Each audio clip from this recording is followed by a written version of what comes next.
it's Christy Lister here with Beyond the First Response, and I'm here with my co-host, Robyn Michael, and our guest, Danny McGuire. How are you? I'm great. How are you? Good. We're hanging in there. We had a good conversation prior that won't make it on air, but it was fun. It was fun. Right. It was an icebreaker of sorts, but Robyn actually gets to do an icebreaker. I'll do the PG icebreaker. Right. I'm more of an NC-17 guy, so yeah, you can drop some F-bombs if you want to. Okay. And I'm gonna start it off PC, and you take it where you want to take it. I mean, he doesn't have a dog humping his leg behind him like we did before at one of our podcasts. What, a dog? A dog humping. No. The guest. No, it's a fake background. So even if that was going on, you wouldn't see it. So. Buddy. So Buddy is joining us. Hey, Buddy, what's up? All right. Anywho, I digress. All right, so we're getting close to Halloween time, guys, and let's put this to bed. What, Buddy? Once and for all.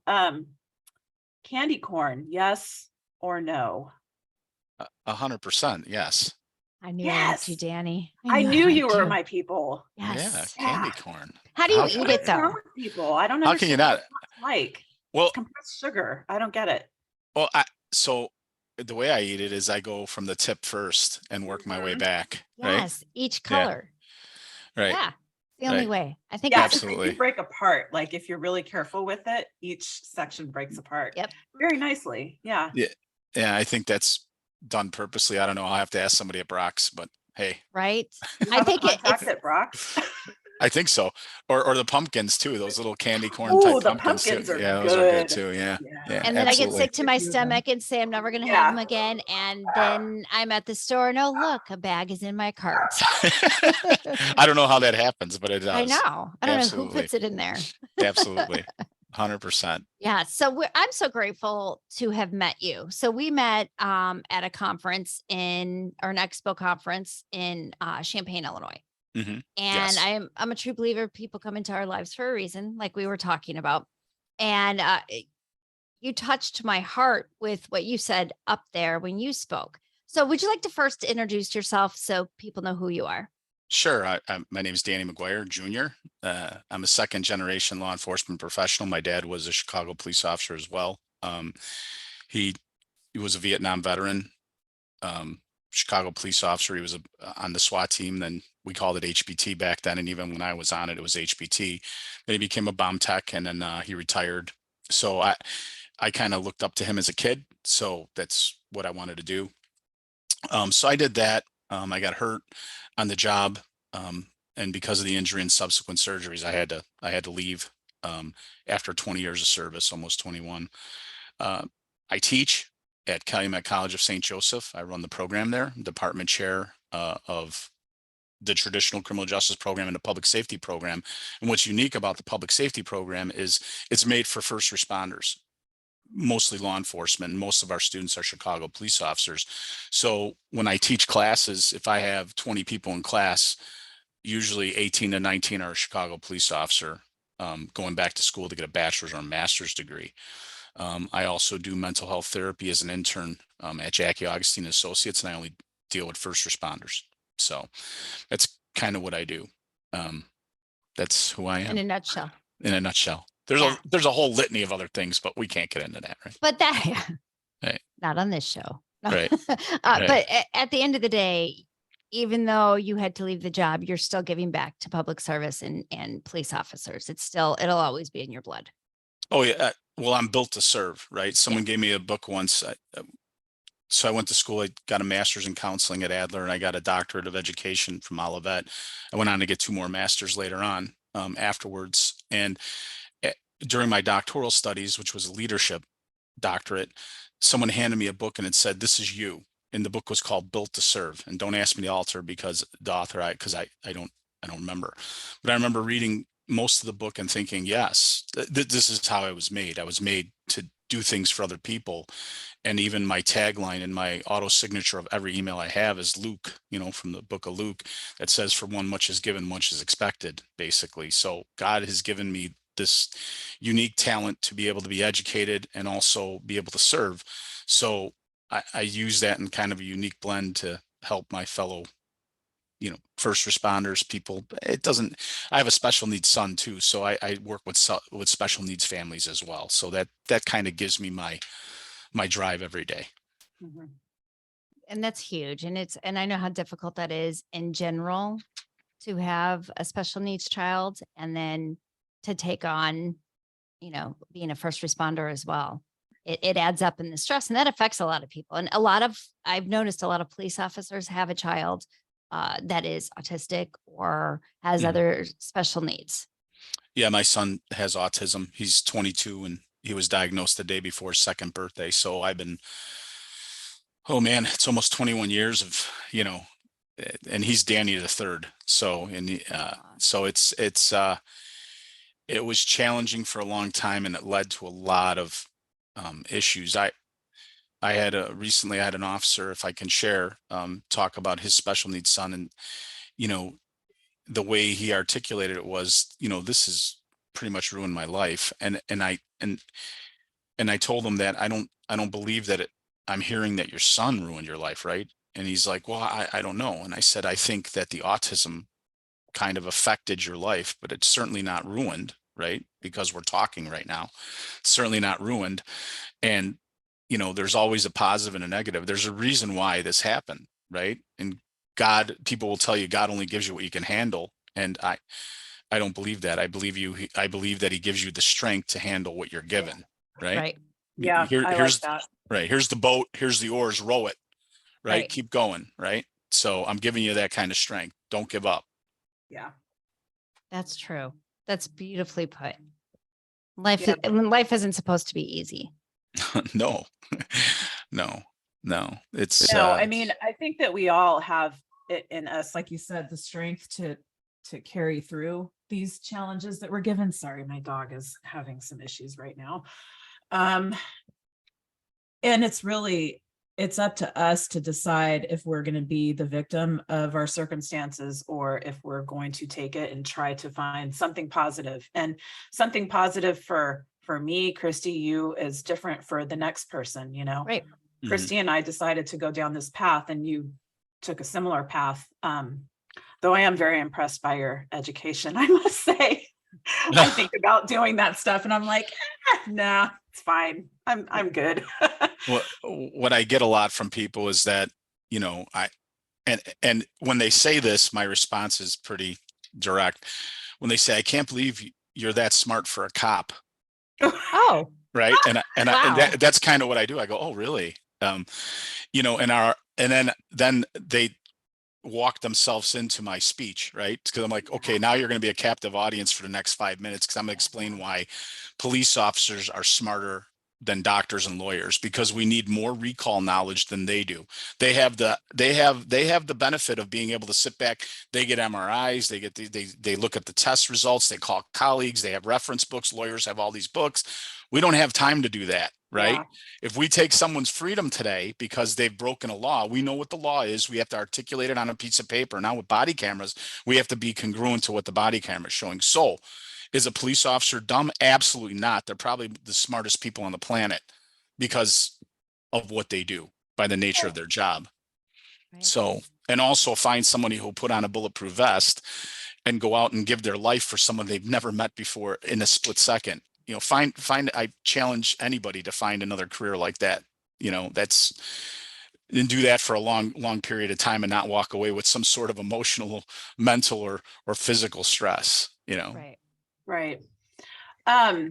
So I'm interested, just walk me through a typical day of how, do you have clients that you see? Like, what is your day like? How do people reach out to you or do you approach the departments, or how does that work? So my basic job is teaching at the college. My side job is doing the mental health therapy, and I have a limited number of clients because I just simply don't have the time, and I do it on telehealth.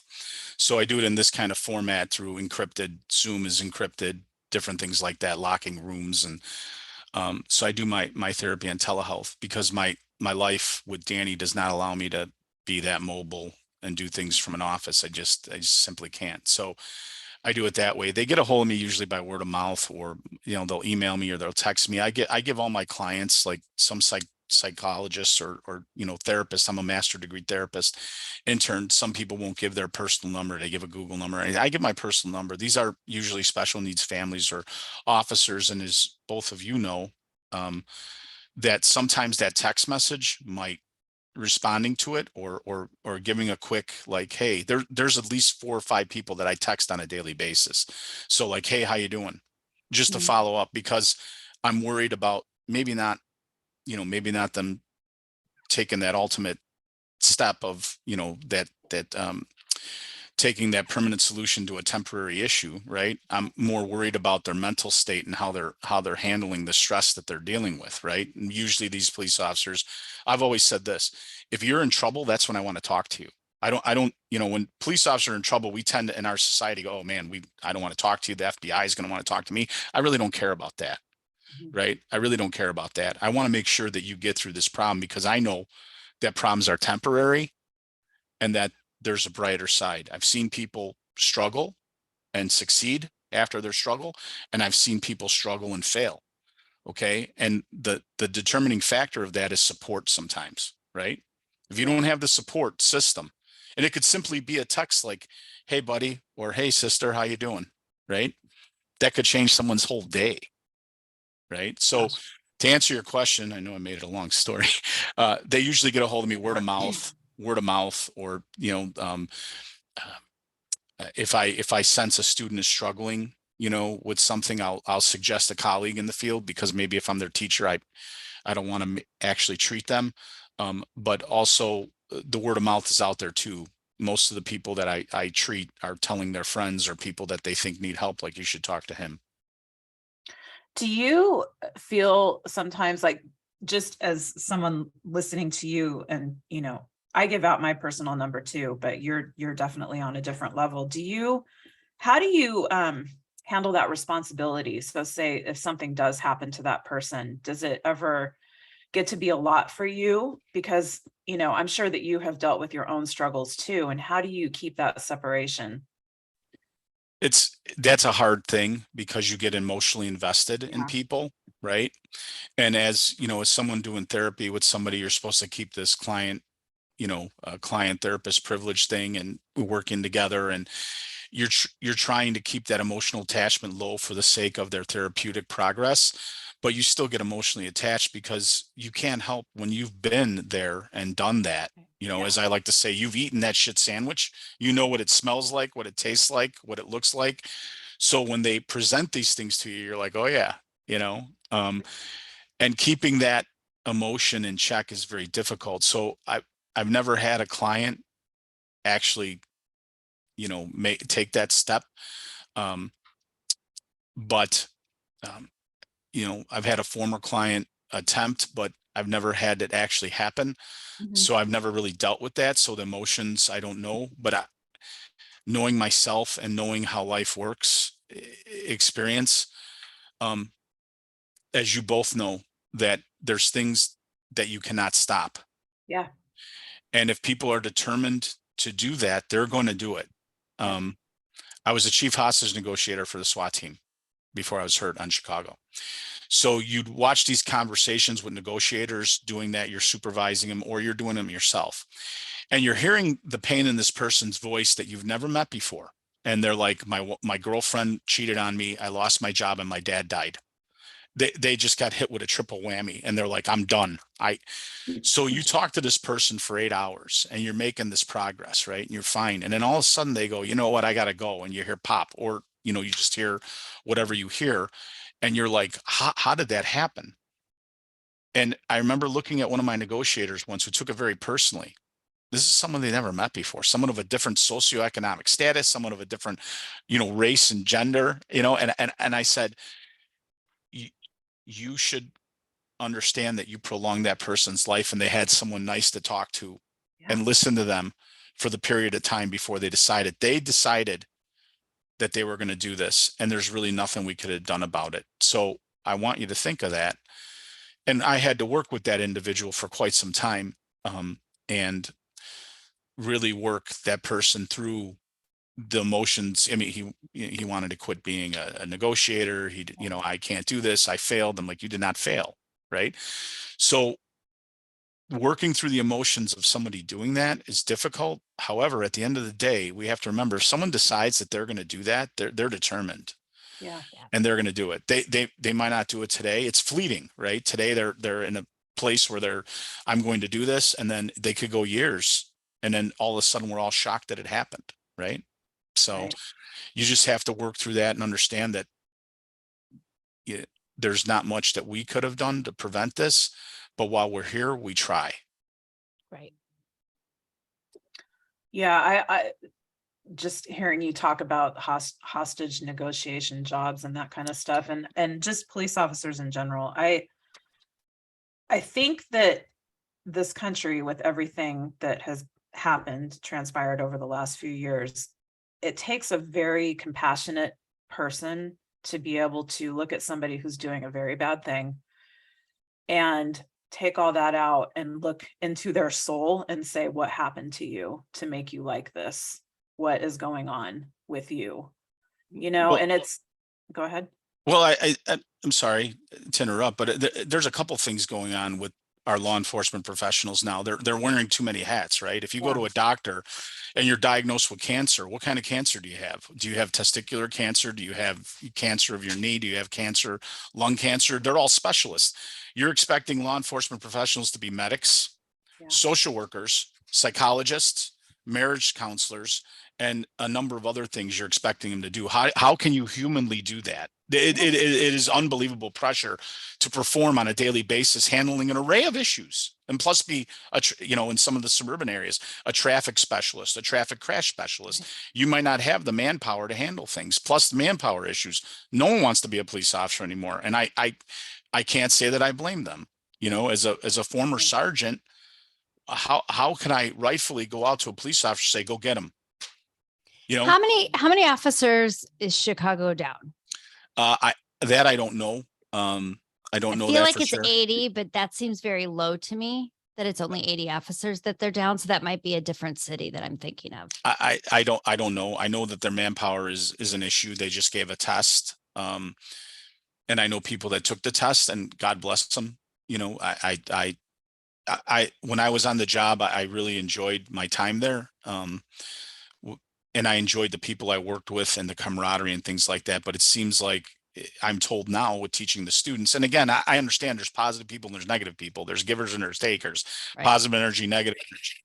But it seems to me that there's a lot of issues there because here, I'll sum it up. I had a student in class. He was a very young guy, probably in his mid 20s. And he had 3 years on the police department, going on 3 years. He was getting his master's degree, which I applauded him for. Like, that's great. You're trying to be proactive in your career. And he looked at me, he says, I've got to get the fuck out of here. And I said, well, what do you mean? He goes, I'm getting my master's and I'm leaving this job. And I said, well, you're kind of too young to be that salty. Like, see me after class. Let's have a conversation. Right. Yeah. So we went for a cup of coffee. We sat down. This is prior to us going. My program is delivered 100% on Zoom now. So this is prior to Zoom. This is face to face. And even on Zoom, I'd say, let's meet somewhere and talk, because I need to talk to you. Right. So he sat down. He goes, Dr. McGuire, could I go to work tonight where I work on midnights and do everything that I've been trained to do everything by policy, do everything by the book, and still get fired, maybe even go to jail, because the person that pointed a gun at me that I returned fire to save my life may be connected to some political person, or they make it a political agenda. Could that happen to me? I go, well, I guess it could.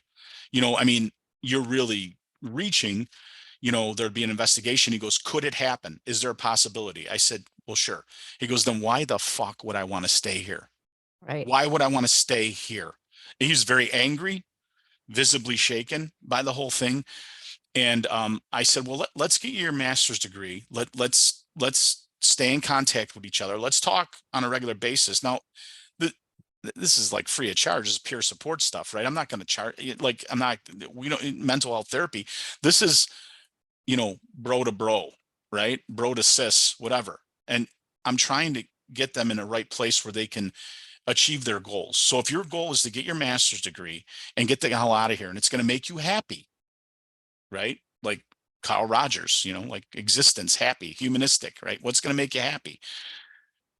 Then let's get you to where you're happy, right? So I know he left a job and he went for a federal agency, and he's very, very content. I talked to him recently. He's very content with his decision. So I was happy that I was able to help him get through that process. But imagine the situation now where you have defunding, you have this, and you are a demon. You're an absolute demon. You're damned if you do, damned if you don't. Like I called you 100 times because I was watching that goofy Dahmer show on Netflix, right? And the woman's there saying, I called 100 times, you smell this, you didn't go in. And so my brain automatically goes, okay, if they would have kicked in the door and went in and nothing was wrong, it would have been a problem. And now they didn't do anything, it's a problem. So how do you even navigate that field? Like you have no direction. You're like, people have told me, and being a trained therapist, what I hear them saying is, I have no leadership to show me the way. You have these rules and regulations and things written that even if I follow them and do what I'm supposed to do on body count, I could still get in trouble. So, and then plus that combined with the multiple hats they have to wear, you're just asking for a problem. You're just asking for a problem. That's it. What do you think about this idea that they're putting mental health interventionists out on the streets with the police officers? Like, do you think, I mean, I feel like I'm not a police officer. My husband was a firefighter. So this is not the world that I came from. But, when you're dealing with a domestic violence issue or something like that, or somebody that's having a mental break, it's quick, it's fast moving. And are these people coming in going to be able to handle the situation the same way? Like, there's a little bit of police tactics that need to happen and a little bit of mental health tactics. And how do we resolve that? And how do you think that what they're trying to implement, and they just being various departments around the country? I know in California, I want to say Berkeley has tried to implement that, and I don't know how well they're doing, but do you think that's going to work? Do you think that's a solution? Well, I'd have to look at the data to see how that's working out. I can tell you this: I've responded to a domestic or two in my time in the city of Chicago, right? And I could tell you sometimes they're highly volatile. Everyone's using this word now, de-escalation, and I don't know exactly what that means, but I will tell you this: in my time, when my partner and I showed up to a domestic, or multiple cars showed up to domestic, one person would take the husband, one person would take the wife or the significant others, or how it's working, whatever their relationship status is, and we take them to a different place, try to calm them down. So I don't know if that's de-escalation. It sounds like it. Yeah, so if that's the case, then that's been going on since the inception of police work, right? Yeah. So right. is this a new, fast, sexy word for what we've been doing forever? I don't know. Yeah. Maybe it is, because I still haven't had anybody educate me on what exactly is de-escalation. But what it sounds like when people try to explain it to me is something we've been doing forever. So that's number one. Yeah. Right. Number two, these things move pretty fast, like you said. And, like I recall one domestic showing up where a guy was about 6'6". He just got out of jail. He was loaded with muscles. He was high on drugs. And he just turned his grandmother and his girlfriend's face into hamburger. I mean, he beat the shit out of them. Then he stood there and looked at us and said, what the fuck are you going to do? Yeah. So if I turn to a social worker and go ahead, Sigmund Freud, do what you got to do. Right. That's you think, you Giddy think up, that's cowboy. going to work? Yeah, right. You think that's going to No. work? Or if I walk up to this maladjusted individual who has a series of mental health issues and is probably intoxicated, right, is high, right, maybe intoxicated, just got out of prison, which is a traumatic experience, right? You think if I walk up to him and say, come on, bring it in for the real thing, brother. Let's hug it out. You think that's going to work? This guy would beat the living shit out of me. You think he's not going to beat the living shit out of a social worker? Exactly. Yeah. I had a friend, I have multiple friends that are Catholic priests. I'm a Catholic, I'm a practicer, right? I believe in God, and he's gotten me through a lot of good stuff, so, and bad stuff. So, and I'm thankful for him, especially in sobriety and different things that I've dealt with. And so I had one priest, this is years ago, he called me up, he goes, "Can you believe that they shot at me?" I go, let me tell you something, dude. If they'll shoot at you, they'll Yeah. shoot at anybody. Yeah. They'll shoot at anybody. So if you're thinking that the graduate from, from I don't know, uh, some great school of psychology, let's say, Stanford, psychology shows up and, has this master's degree, and now it's a social worker, or he or she is a therapist. If you think they're going to show up to this person who's lived on the west or south side of Chicago in a lower socioeconomic neighborhood, who's grew up like, I'm going to take it because I want it and I need it because my physiological needs, I have to eat, so I'm just going to steal it because I don't have any background, is going to look at you and go, "Oh yeah, I'm going to tell you all my feelings." Mhm. At this very moment, when I turned my girlfriend's face in the hamburger, and my grandmother who raised me, her face in the hamburger, if you think that's going to work, I'd like to see the data on how that works. You know what I Right. mean?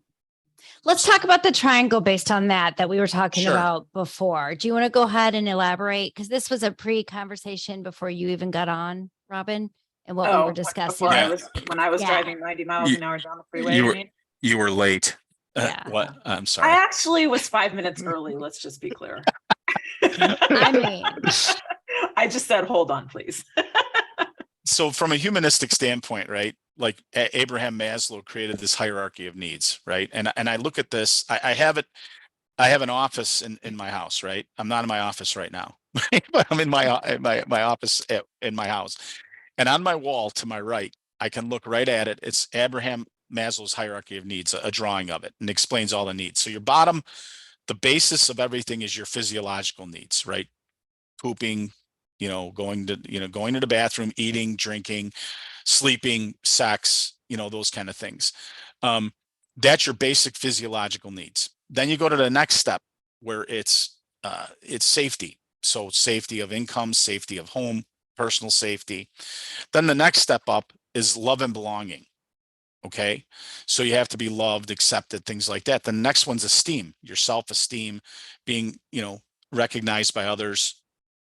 Then you go to the top, it's self-actualization. That's where you've reached your maximum potential and you're doing incredible things. I heard one person say that, well, Abraham Maslow said only 1% of the people will reach that, right?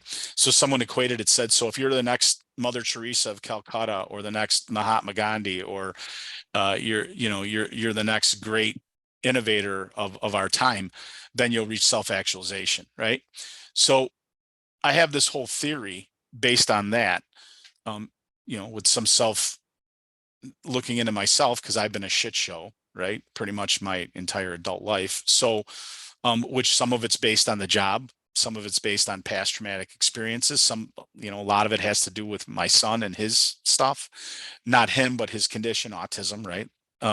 So a lot of that has to do with those issues. So if I look at the triangle, right, the pyramid, Abraham Maslow said, if you don't reach those steps, right, if you don't successfully to get to self-actualization, you'll have some issues. You'll have some mental health issues, possibly some addiction issues, things like that, right?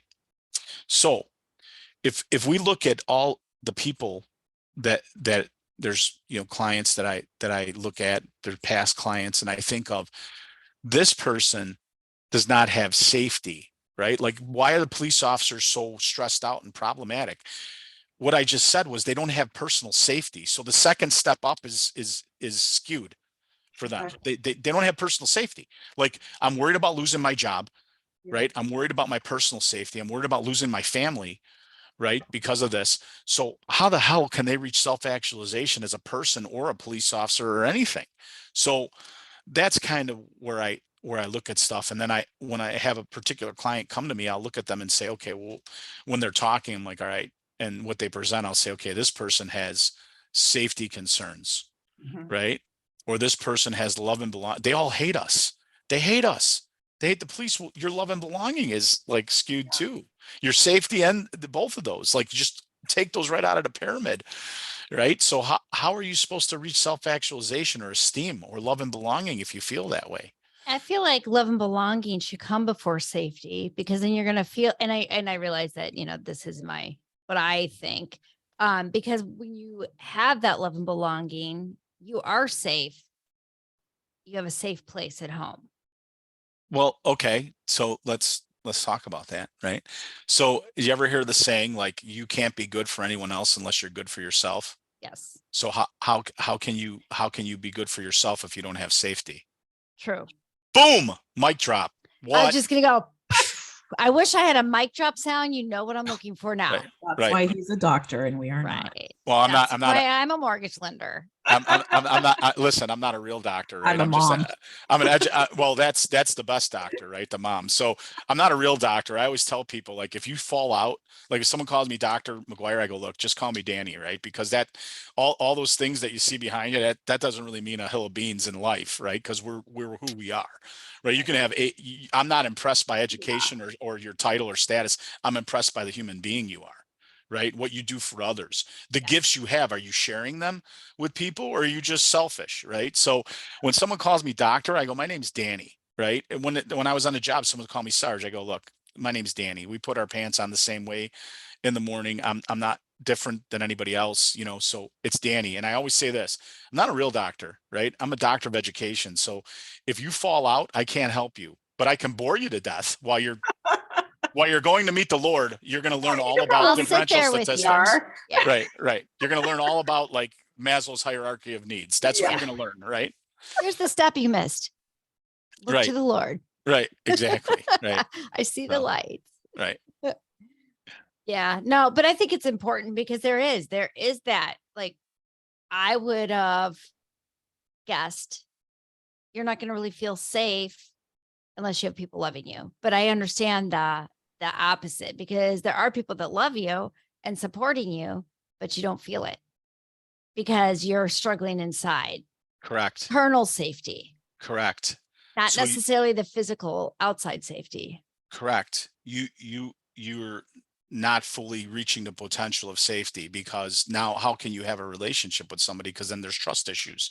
Right. There's issues of relationship problems. There's issues of complete transparency and, being honest, right? So unless you have that safety locked down, you really can't go to the next step.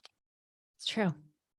And do you think that you just kind of sparked something in my memory too, that being for police officers, but firefighters too, because I know this is something that Eric struggled with, my husband, when he started working in a more urban area, that you're exposed to an element of society, the lowest element, a lot of times, that you lose your sense of trust in people, and especially your family, which is what happened in our case.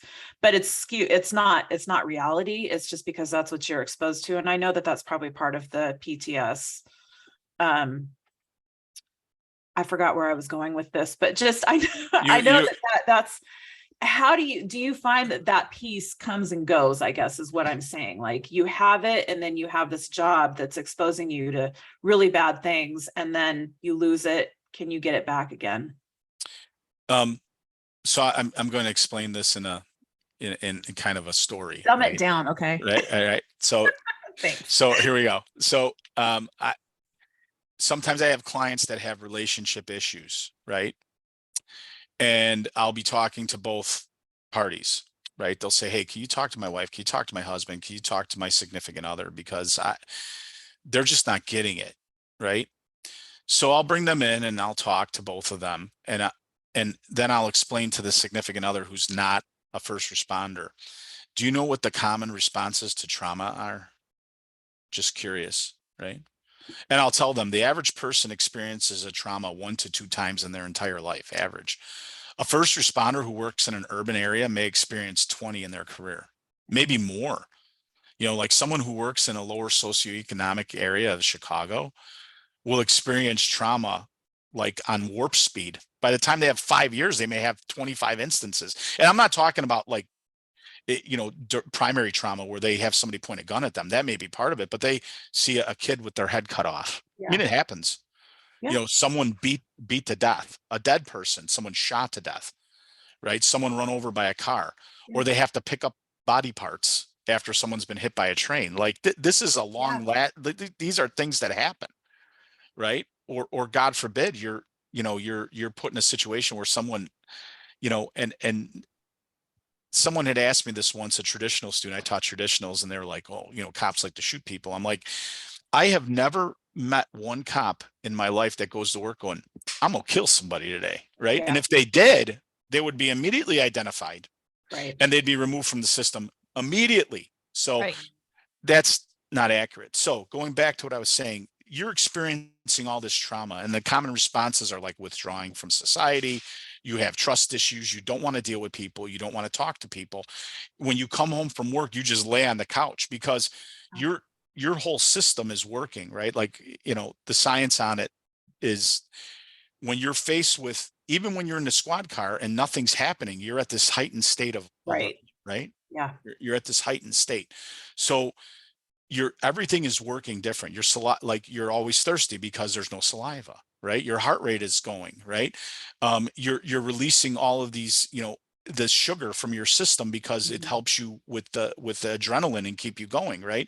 So you're having all of these issues going on, right? You have all these issues going on, and then you're expected to come home and be daddy or mommy or whoever it is, and you've got all these life roles that you have to juggle like a normal human being who, like, man, I remember sitting at the bank today and that fifth person that came up to me, they smelled like garlic. I hated it, right? And you're like, wow, you got fucking problems, huh? Yeah. Right?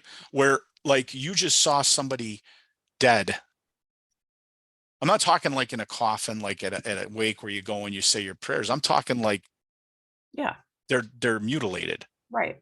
And you're just supposed to normally, like, hey, what's going on? So I explained to the significant other, like, look, there are common responses to trauma. So you're wondering why he doesn't want to take your son to the park, because he doesn't want to see people. Why he doesn't want to go to, when before he became a police officer, he loved going to concerts and stuff. Now he doesn't even want to go.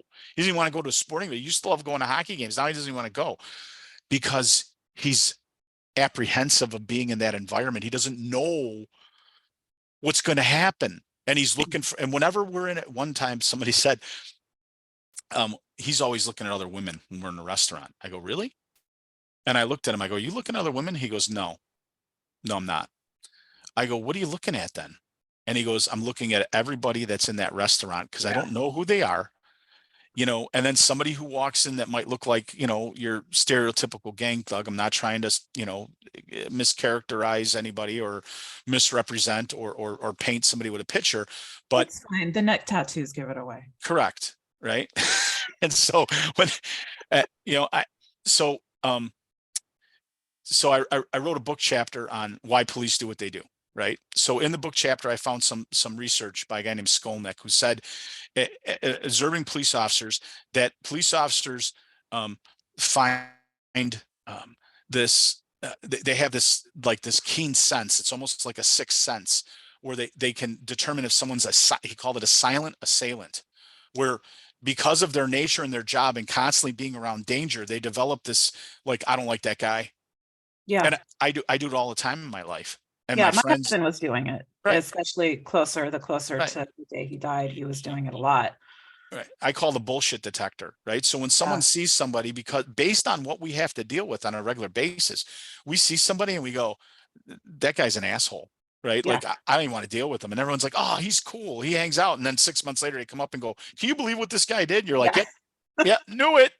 Yeah.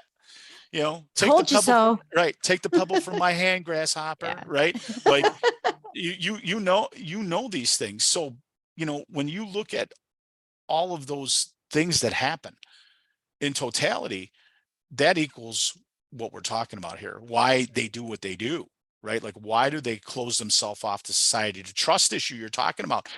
There was a long time I don't trust anybody. And the second part of your question was, does it ever come and go? While you're in it, it's there. And when you're out of it, it takes a long time to get it out of you. So is there a way to kind of, when you're in it, just temper it for the sake of your family, I guess, and for living a healthy life. Because back to your original point, why would anybody want to become a first responder if that's how they're going to live? Unless, don't get married, don't have a family if this is what you're going to do. Well, that's a good question. And there's a couple ways that I think it can happen, right? I call it when the bomb goes off and before the bomb goes off, right? So let's talk about when the bomb goes off, right? We're trying to put back together the pieces of the bomb that went off. So someone comes and sees me. It's a lot of cognitive behavioral therapy work where, people have these thoughts that translate into feelings that translate into behaviors, right? But the pyramid, it's like another pyramid, right? We're always on pyramids, right? So Yeah, it's like it's like arrows, right? But the arrows go both ways. So someone could have behaviors, and those resonate into thoughts so let's go with the thought. I'm a piece of shit. I feel like a piece of shit, therefore I act like a piece of shit, right? Or I acted like a piece of shit, therefore I am a piece of shit, so I feel like a piece of shit. So it goes both ways. Yeah. So you have to get that person who's now in this heightened state of, I hate everybody. This is bullshit. I'm fighting with my significant other all of the time and all that stuff. You have to get them thinking again, like, you're not a piece of shit, right? So you have to change that thought process, right? Which will change the feelings, which will change the behaviors. But here's the thing, you have to get to the significant other to tell the significant other that person's not a piece of shit, because a lot of times they don't know. Going back to what you were saying earlier, that you sat down the spouse, we don't know because no one's trained us either. So you've got your spouse who's getting all this therapy and everything, and we're just kind of like waiting in the wings for something to change. So that's, I think Christy and I come to this with, we really want to get the message out to the family members as well, so that conversation that you're talking about either happens in tandem or they already know about it. Like, where do you see the family fitting into all of that so that they don't have to have that conversation? I will say, and it's probably not a popular thing, and I don't know, my boss, Jackie Augustine, is outstanding. She's a great psychologist and she's a wonderful person. And her husband is a police officer. He's a sergeant in the suburbs. So she gets it. She understands, and she understands my methods might not be like completely traditional. But if I'm talking to a police officer and I'll go, where's your husband right now? Where's we're on Zoom. Like, where's your wife right now? You're having all these issues. Are they here? Are they in another room? Right? Do you mind bringing them in? Like, do you want to sign a release? Right? Like bring that. Let me explain to this person what you might be going through. And if it's two police officers, I tell them both, you're both experiencing the same thing. Yeah. Right? Like you're like, imagine the metro train, right? Going on the tracks. You're going this way, they're going this way, and you're just passing each other and doing the same damn thing. So your processes are all different. But if at times, most of my clients don't have that dynamic where they're both police officers. Most of my clients are, one's a police officer, one's not. And I'll say, do you want me to talk to your spouse? Do you want to do this together? You want me to explain these? Now, people will come in and they'll tell you all kinds of things. Like, they won't present truly what's going on. Yeah, of course. But after a while you could smell that, So, and my response to them would be like, I did this job too, right? Like for 20 years, or, I had one client I was telling Christy before we started recording about, you have clients that may have addiction problems, particularly drinking. And they come in, I'm like, hey, do you think you have a problem with drinking? And they'll be like, no. And they smell like a vineyard. They smell like they just rolled out of the bar, and you're like, okay. And you let them go and you'll go, I got to tell you, and this is where self-disclosure is powerful. Like, I think that a therapist doesn't have to necessarily be a police officer to handle things, or a wellness coach doesn't necessarily, but I do believe it's imperative for someone who has significant issues, right? Like if someone comes in and presents some,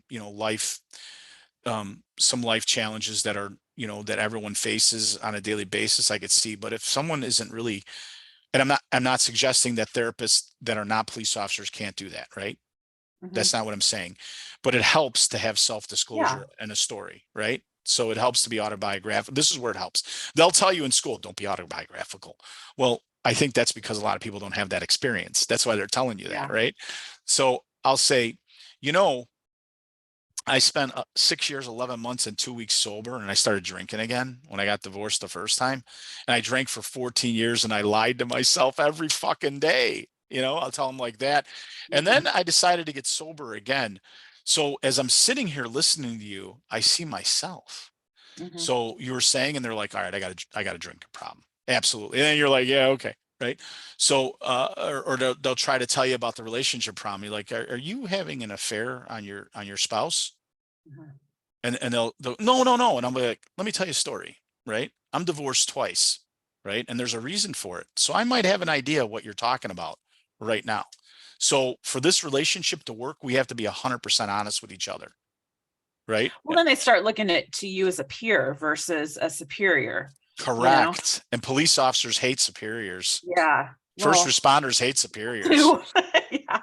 right? So let's talk about that superior and what Mhm. that looks like and why they hate them right after our break. So we're going to take a quick break. And Mhm. then I would really like to touch base on that because I do think that mindset could potentially change. Well, that's Yeah, a goal of mine I- anyway. So I agree. we'll be right back. We are excited to be able to start our day with Badge Brew Coffee. Hey, Robyn, did you know that Badge Brew has a new charitable badge collab roast? Hey, Christy, I thought I heard that was going to happen. Yeah, it's called First Response Roast with a spicy, smooth, medium roast with flavor notes of spice cake and citrus undertone. Oh, that sounds amazing. And if that doesn't tempt our audience, a portion of the proceeds go to First Help. Oh, and don't forget, they're first responder family owned. Whether you're on day shift, night shift, or the shift of raising your family, Badge Brew has your coffee ready and waiting. So let me ask you, what's your badge of honor? Find out by going to badgebrewcoffee.com and order yours. If you want the first response roast, click on Charitable Badge Collab. I know I am. So welcome back. Mhm. We are excited to have Danny here. And when we left, we were talking about superiors, supervisors, and why law enforcement is not always a fan of the supervisors in which they are under. So with that being said, let's pick up where we left off. Why do cops hate the supervisors? Well, it's not all of them, right? So Right. And yeah, thank you. To Right. be fair, I usually do say that. so when you do hear people complain about it, it's usually because, so I wrote this article a long time ago in the Illinois Tactical Officer Association, and I called it the 6 things that frustrate your most productive employee. And I call it the salad theory, right? It was tested, right, by my peers, right? And testing it in the field. The first thing was self-serving agenda. If your leader has a self-serving agenda, it usually puts people off. Like they're looking for upper mobility. They really don't care about you, right? Self-serving. The other one is acceptance of mediocrity. If you accept mediocre people or people who do less than mediocre, then your most productive people are going to be like, he doesn't even care about us, or she doesn't even care about us, right? We're working our butts off here for what, right? Lack, the first L, there's 2 L's, lack of transparency. Like if you're not clear and concise on what you want them to do, like your expectations, you're not very transparent, then they're probably not going to respond well. Lack of communication. If you're not a good communicator, you are going to fail. And indecision is the I in the salad. So if you're indecisive, people can't trust you. We talked about trust. I can't trust you to help me here, be a mentor and a coach, then I don't want to deal with you. And then the D is disorganization. Like I hated walking into someone's office that I worked for and there was shit everywhere. Like, and then the person tried to tell me that Albert Einstein's office was a mess. I go, if you're equating yourself to the smartest man in the world, remember, I know you. I didn't know him, but I know you, and it's definitely not you, right? It's So- the ADHD in you, but Right. You're not the smartest human being on the planet, right? Right. It's just, it's not, you can't, that's like apples and time bombs. We can't even say apples and oranges because oranges and apples are fruit. This is like apples and time bombs. Yeah. Albert Einstein, forget it. Not on the not same happening. page. Right. So, I think those are some of the factors. And I had this theory, right? Coming out, getting a doctorate in leadership when I made sergeant, I was almost done. And I tested some theories out there, and I found that the best results I got was when I was a servant leader with authentic leadership qualities, which means that authentic leader is passionate about the mission, is clear and concise with their expectations. They're highly transparent. They have good principles in their workplace.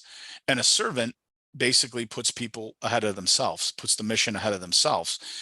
So I would describe that as someone like when I'm teaching leadership to police officers, which I do, police departments, police officers, I, because my doctorate is in leadership. So I will say, I play the video of the movie 300 and I go, where's King Leonidas right now? While the Persians are advancing, where is he?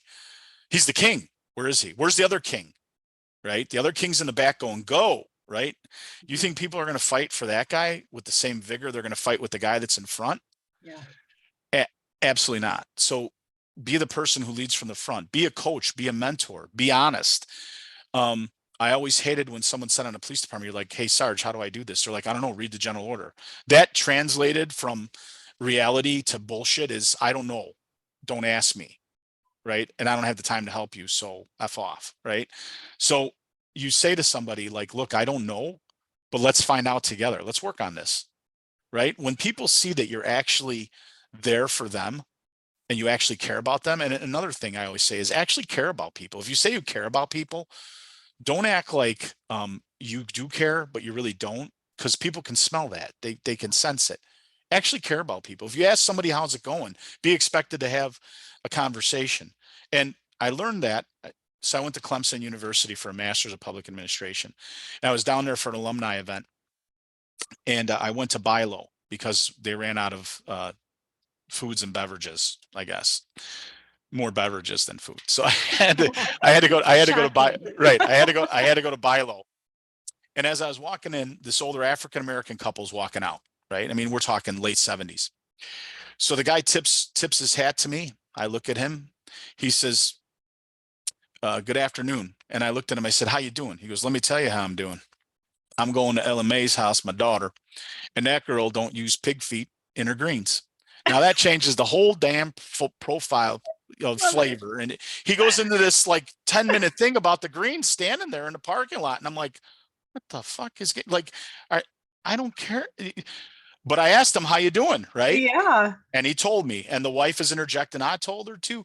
He's like, you have a wonderful afternoon, young man. And I tipped my hat and I said, you as well, sir, ma'am. And I walked in.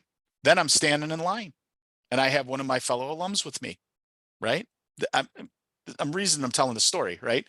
So I'm standing in line. There's only one register open, one bagger, one cashier.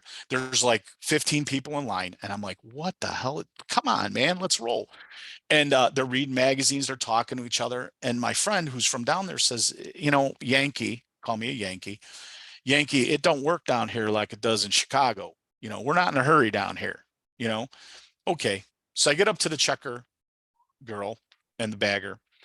And I look at the checker girl and she goes, good afternoon. And I go, how you doing? She goes, let me tell you how I'm doing. I'm dating Leroy and he's a dog. Leroy's a run around with all the girls in the county and he thinks I'm stupid and I don't know. And the girl, you got to take care of it. Women in the line are telling him what to do.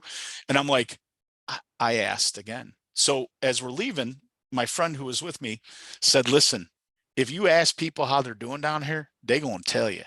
You understand? So I learned right then and there that if you actually care, ask somebody how they're doing. If you don't care, don't ask them how you're doing. Right. Say, hey, right? And actually care and listen to what they have to say. So I think as a leader, when you do those simple things, they're easy. You're going to be very successful. If you don't do those things, you're going to be very unsuccessful. People will not follow you, right? Yeah. Colin Powell once said that when he was in infantry school, that a sergeant said to him, Lieutenant, you'll know you're a good leader when people follow you, if only out of curiosity. Right? And I thought, wow. Yeah. But for them to be curious about you, they have to really care about what you're doing and what you're saying. And if you show them that, people model, which, I mean, I can go into modeling now, all that stuff. The epitome of lead by example. Right. Well, yeah, I mean, if you look at psychological experiments, the Bobo doll, right? Albert Bandura. He did this, the psychological experiment with the Bobo doll, where he had this blow up doll and he had a man, and they had a bunch of little kids, students, and forgive me, I don't remember the age. So psychologists and everyone listen to this, don't. And not the average Right. blow up doll that we hear about. Right. Yeah. Right. No, that's no, not one of those. Not one of those. Not I'm one of just those. clarifying because there's Right. Thank you. kids. Thank you. Thank you. So the guy would punch the doll. He'd say, hit it. And then he'd kick it. He'd go, kick it. Right. So when he left the room, they observed the kids would go up and hit it, kick it. They do the same thing. Well, then he brought in a TV and played a videotape, right? Played a video of, you know, kids doing the same thing, a man hitting it and then the kids doing it, but then the kids being punished in the video. So after they watched this video, they went back in the room and guess what? Most of the kids didn't do it again because they were afraid of the punishment. So you will model as a human, you will model, you know, and then there's other experiments, the obedience experiment, Stanley Milgram, shocking people, right? Like you do what you're told, right? You model these things or you'll follow your leadership. So being a good leader is much more than just showing up to work and wearing, you know, a title, right? Yes. I once told a fellow sergeant, if you got to tell people what your rank is, you're probably not doing a good job, right? So that sometimes is popular, sometimes it's not. But you asked the leadership question, you got me But the off on truth hurts sometimes. So it does. I Yeah. think there's also something to be said though about in your story, the community that's willing to share how their day is actually going. I mean, what's that about too? You know, because we're always asking people to talk. I'll listen, but someone has to talk as well. So that whole dynamic to me, Robyn, was fascinating. yeah, Like there's this, perfect strangers and just Right. share details like that. right? yeah. It's Right. actually kind of cool. It is. So when I take people there, you know, and I say, hey, when you go down here, you're gonna fall in love with it. And they're like, come on, it's in Clemson, it's in the middle of nowhere, it's in the mountains and stuff. Okay. You know, and then they get down there, like it's so clean and the lake water is so beautiful and the people are so nice. And you're like, yep, they sure Yeah. are. It's just a different place, right? Because they're I- at peace. Right. Yeah. I have a friend who drives truck. He was a police officer. And he was involved in a scandal on the police department, ended up going to jail and all that, but he reinvented himself in his life and he owns his own trucking company now. And he would tell me, he'd say, Danny, if you go 100 miles outside of Chicago, everyone's nice. Now, I'm not, Yes. you know, right.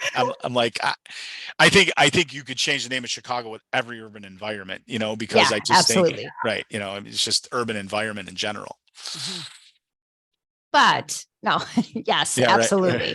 Absolutely. Unfortunately, we're running out of time here. So I want to ask a question. Yes. So we this past year, the Public Safety Act Mhm. 2022 has passed in reference to those families that have lost first responder to suicide, that if it was from January 1st, 2019 going forward, that they could potentially get a one-time, you know, benefit payout. Mhm. Now that brings up a lot because I'm like, well, do I do that for the kids? But that's digging a lot into proving things because you have to prove very specific things in which most people probably have not looked into, didn't know, or aren't ready to accept. And that may potentially be asking the police department or any of the departments for the personnel file, which we know that there will be many things redacted. What are Mhm. your thoughts on that? And do you think that it's a Band-Aid in a sense, or do you feel that maybe departments or it won't be as difficult for those that are going to pursue that to get the information to prove I think it's 3 standards that they have to prove? Okay.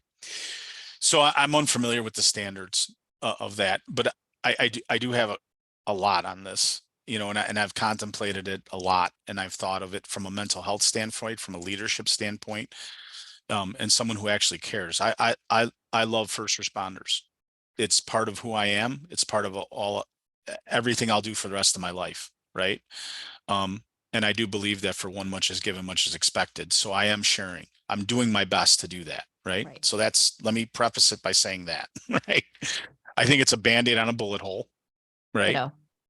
I don't think I think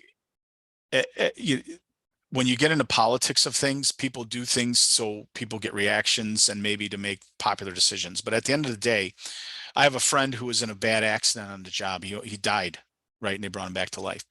And he said when he was hurt, his police chief and the mayor gave him his personal card, right? I'm not going to say what town it is. Their card, and said, if you ever need anything, you give me a call. He goes, you know what? A year later, I gave him a call and they didn't even fucking call me back. I go, of course Right. not. Right. But they took a picture with him being wheeled out of the hospital for the paper. Like, this is my guy. Yeah, go get him. Right. So everyone's always there. And when you treat people who have been through these things as a therapist, they say everyone was there in the beginning, but no one's there now. Correct. Right. And that's where I want to be there. So it's a Band-Aid on a bullet hole. I think it's going to bring out a lot of stuff that people might not want to see or hear. Right. And there's another angle here. And I don't want to offend you ladies, because I know you both, I'm very sorry for your losses. I am. And Christy, we've talked offline and several times, and the traumatic experience for your children. With that being said, I've also talked to people who've been like guys who have put their gun in their mouth, women who are like, I'm right there. And the only thing that kept me from doing this is that my family would not be taken care of, that my kids will not be taken care of. And I will go out of this, like, what's going to happen to my family? So sometimes I almost think, and I'm not entirely sold on this thought process, but sometimes I think that maybe that's the final thing that's holding them back. And now you're saying, I'm going to reward you for doing this. Does that make sense? I hope it does. I get where you're coming from. I don't Now the know kids that should be that's- taken care of. Yeah, A family I don't should be think taken that's care of. yeah, and I think this is after the fact. So Right. you have to prove that there was PTSD involved. It was That was brought on job by the related. job. Yeah, there are quite a few. I can't remember the other one offhand. I meant to look it up before, but I was in a work meeting before and I forgot. But there's very specific things. And when we talk about suicide, the Mhm. reality is that word is not, if you're going to ask somebody, do you want to commit suicide? Do you want to take your life? That in fact isn't going to persuade them to do it. If they're going to do it, it's already in their head. Correct. We talked about that earlier. Right. I don't think that this will cause people to go and say, it's cool. I'm going to commit suicide because they are, my family will be taken care of based on this new bill. Right. I don't even think you're thinking of it at that moment.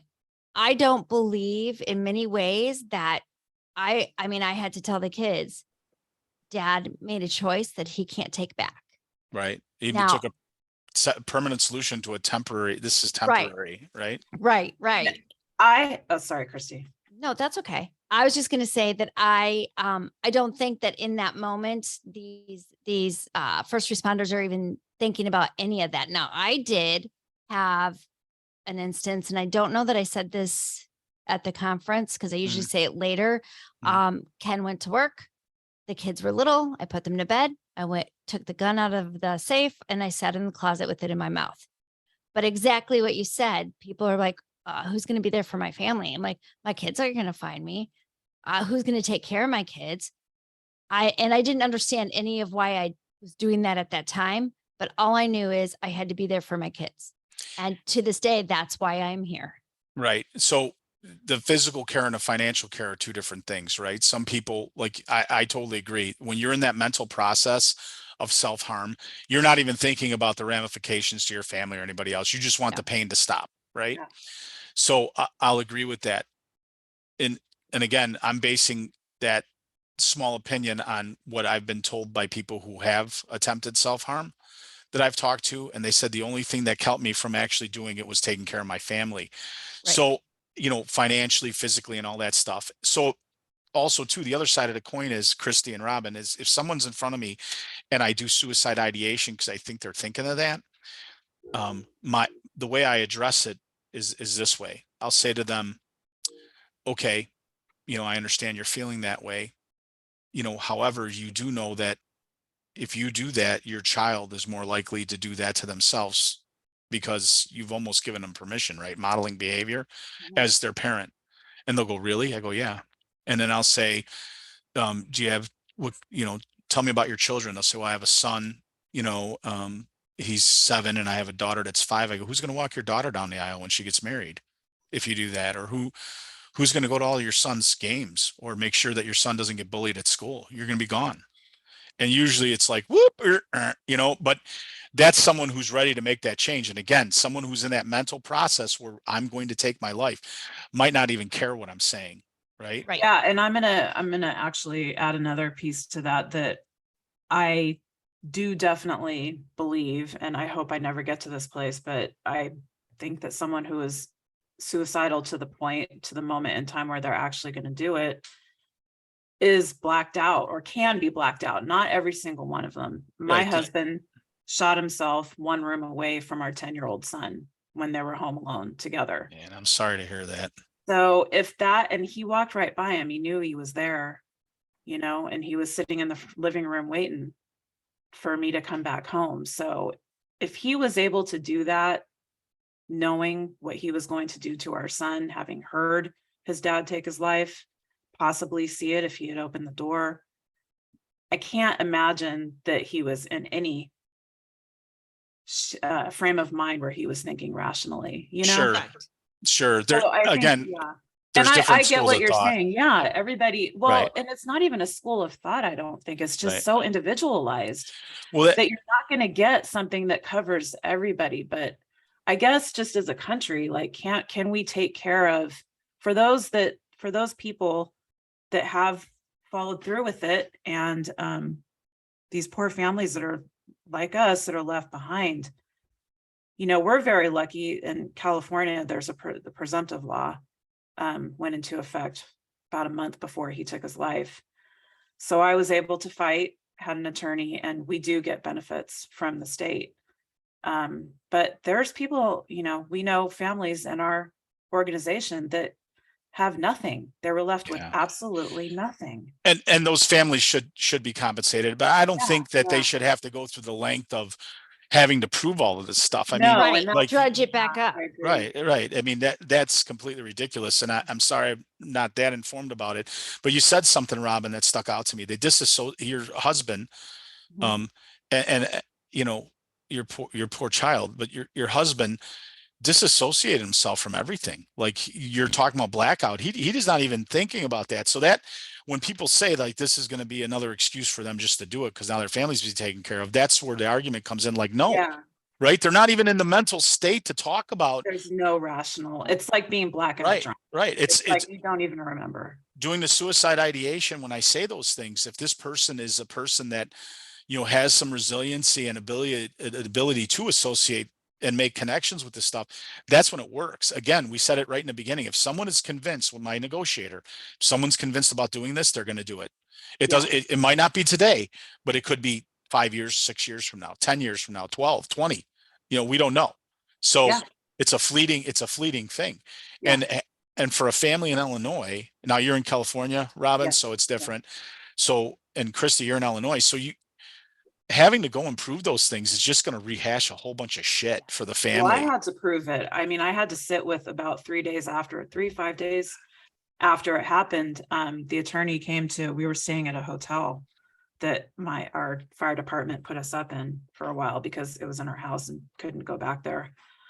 I had to sit with him for 2 hours and rehash basically our entire marriage. And he's trying to build a case of this incident happened. Okay, then that was 3 days after. It was about 3 to 5 days after. Yeah.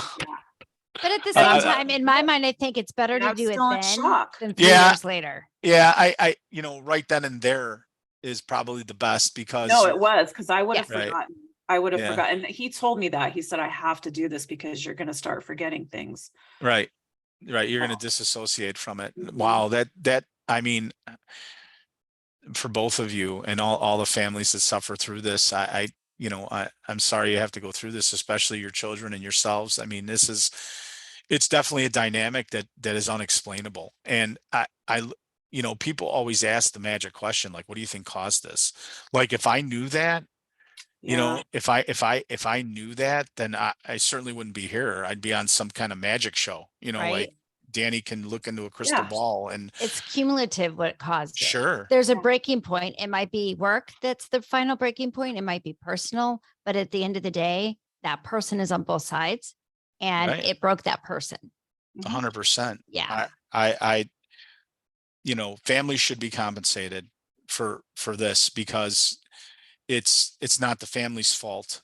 But Mhm. also too, I think I when we were talking earlier, I said the bomb goes off, and before the bomb goes off, I believe that there's a wellness strategy that I've kind of come up Absolutely. with, that I've kind of come up with my own kind of hybrid of coaching and therapy at the same time. It's more coaching than it is Yeah. therapy. So I do that with, I have a company, Crosstown Wellness, that I do that with, right? We're just kind of getting off the ground, but, and this isn't a pitch for it. It's just a matter of a hybrid that, like, there's cognitive behavioral traits that client centered, to get people to change their thoughts, to make them get their full potential, to reach self-actualization. Like all these theories I'm talking about, it kind of put them in a big pot, stir it up, and say, here you go. And I think that's where you get to the police officer before the bomb goes off. Now, Right. they have wellness checks in Illinois. They do. And I'm not sure, I've done wellness checks with coppers, and it seems like more like a mental health check-in, and that's okay. Right. It's great. But there's some people that really need help, like moving forward. Like, what do I do now? Like, I didn't sign up for this. I watched Chicago PD show, and that was cool and sexy, and that's none of this. And you're like, yeah, it's none of it, right? So where do we go from here? And that's when people reach that point and they don't go and get the help they need, is when I think the mental decline starts happening, the mental health Right. decline. Mhm. Ultimately, starting it prior to hitting the streets. The academy needs to hit it a little bit more, but it needs to become normalized, that it's just a standard expectation of, I don't care who you go see, but you are required to see someone and Sure. have a conversation. Just start having that conversation quarterly, something, not once a year. These once a year check-ins are not, again, we talk Band-Aids. That's a Band-Aid. It'll Yeah. shut them up for a while, but once a year is not effective. Well, Even for a civilian, a check-in once a year is not effective. no, I agree. It should be quarterly, and more for some of them, but also too, there's a dynamic in this industry too, where people are here to make money, right? Right. So, they don't necessarily, they say they care, but I'm not sure they do care. And there's people out there that really do care. Right. And when you deal with things like this, I tell people, if your bathroom stops at your house, the plumber comes, you expect them to do it for free? No. So of course this therapist is charging you money. There's also a wellness aspect of moving forward. Therapy tends to deal with past experiences and mental health problems, right? Wellness coaching tends to take you to the next level. Like, okay, we're making peace with this. And if someone comes to me as a wellness coach, because I do both, right? Someone comes to me as a wellness coach and I say, that's mental, I think you're talking about like depression and some stuff, you're going to have to see a therapist, right? Like, that's what you have to do. You have to be smart enough to be able to do that, put them in Right. their, give them the keys to the car, make them, make them realize their full potential. Where, coaching, I'll tell somebody like, okay, we've resolved that. I have this way of doing it. Like, here, this is why you do what you do. Right. And they're like, holy cow, I never even thought of that. Right. So how do we make that mind, body, spirit in line? Right. It's a holistic approach that I use. Even in therapy, I use a holistic approach, mind, body, spirit.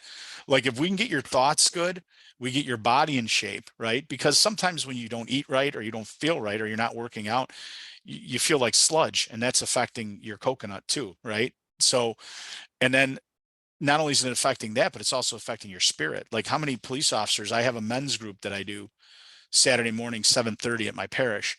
And it's centric to veterans and first responders, my group.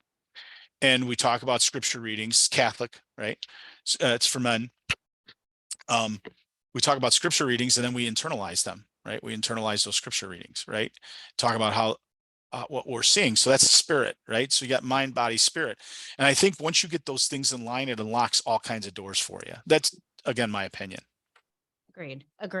So, coming up, I want to give a shout out that you've been doing public safety well-being seminars. Yes. And you just had one recently, but you have one coming up on October 25th is the next one. Yes. It's free to everybody, correct? Free. All first responders. I don't care who you are. It's free. You just have Great. to register. And it's all Zoom based. All Zoom based. So you could be in Yeah. California, Robyn. Ooh, and you could be there. Just don't bring your surfboard. All right. yeah, whatever. I'm in Anyways, Northern California. We all right. Don't bring It's your elk. cold. Don't bring your It's- elk or your moose. That's It's fine. not 50 degrees like it is here, but whatever. No. But yeah, and there's two different time, morning or Right. afternoon, So evening. it's Central Standard Time, right? So Chicago time, 8 in the morning till 12 in the afternoon. And then at night, we have it from 5 to 9. We have a great group of speakers. Last month, we had speakers talk about trauma, peer support, police suicide. We had an incredible speaker who's just incredibly gifted talking about addiction and relationship problems. And then then we Gosh, had I didn't know who you were Thank you. talking about. I have the longest arms in the world. No, I did my best. I was surrounded by a lot of talent, so I felt very much out of my element. And then next month, Christy's speaking. Yes. And we have a couple other speakers talking about some different topics. I'm also doing November and December. So I think it's really good. Last time we had a lot of people. I mean, I could fit 1,000 people in these rooms, so I can do 2,000 people between day and night. And it just boggles my mind sometimes how you like, this is free. We're not selling anything. I'm not looking for anything. I give you a resource packet, when you leave, so you can call people, have resources, whatever you want. And people, it's like, they don't come. I'm like, what are you doing? This is to help you. It's free. Yeah. Yeah. Will you be recording it? So I have to ask all the speakers. Like this last time, we had someone with intellectual property issues, so I couldn't record the seminar. Two of Okay. them. So I'm like, okay, I can't record it, but I don't anticipate in this presentation that there'll be people with intellectual property, unless of course you say yes, it is. But I can definitely record them and put them out there without a doubt. It's a really good thing. It's Calumet College. Calumet College, we have about 4,000 alumni that are all first responders over the last 25 years. So our way of giving back is doing these seminars, because we've had several Chicago police officers take their own life in the last year. And it from a mental health standpoint, I have to fight myself. Maybe you'll understand this as two people who have gone through it. I say, damn it, if they just called me. This last guy was 2 blocks away. I was 2 blocks away, but I don't even know this person sometimes. And I'm like, but damn it, it boils my blood, so, and talking about what we've talked about, if someone's predetermined, they're going to do it. Yeah. My talking to them might not have helped, but going back to what I originally said, when you were talking about the Safety Act, the Public Safety Act, like that one person who says, I put my gun in my mouth and my family kept, well, maybe me or somebody else that does one of these speaker series things could be the person that at least prevents them now from doing it, or Yeah. permanently. I don't know, Well, and that's it. And it is touching one person. Mhm. Even if it's one person in that room, it makes a Yeah. difference. And they realize that they're not alone. Correct. I've Yeah. been there. I've been there myself. I've Right. contemplated it myself a number of times where, is everyone better off without me? Like what am I even here for? Like, this is all bullshit. And Right. I've sat there, drinking myself into oblivion, Yeah. and thinking like, maybe the Glock tastes good. I don't know. Right. But we're there to make a difference. And that's what this Sure. is doing. And that's why your path is the path that you're going down, as Robyn and I being, open and honest, because for 25 years, I didn't know what I didn't know, Yeah. Right. and now let's teach people what's happening in their walls isn't the only 4 walls, and we can change that one conversation at a time. Hopefully 100%. more. But yeah, absolutely. Danny, thank you for being on with us today. I greatly appreciate it. I know that Robyn did as well. Yes. And I look forward to maybe having you on again. Also, you have a podcast, Everyday Warriors. Right. We're going to start production again after the first of the year, but my season for last year is up and running. It's on Spotify and a couple other Apple podcasts. So it's Everyday Warriors. I highlight the warriors of every day. I don't talk about athletes or that goofy stuff or movie stars, because I really don't care what they have to say or what they think. Agreed. But I do care about the people who do make a difference, teachers, public safety professionals, those kind of things. Absolutely. So check it out. I've been listening to it. It's a great podcast. Like you said, Spotify, check it out. We'll put a link in our YouTube video. We'll put a link in for it along with, is there a link that I can give to register? I have the for the class. The Oh, seminar. yeah. Sorry. I can send that to you. Yeah, please do. And that'll be on there too. So thank Yep. you again for coming on. I appreciate it. I'm so Thank you grateful so that I got much. to meet you and that Thank we've been you. able to connect in this way. Thank you for having me.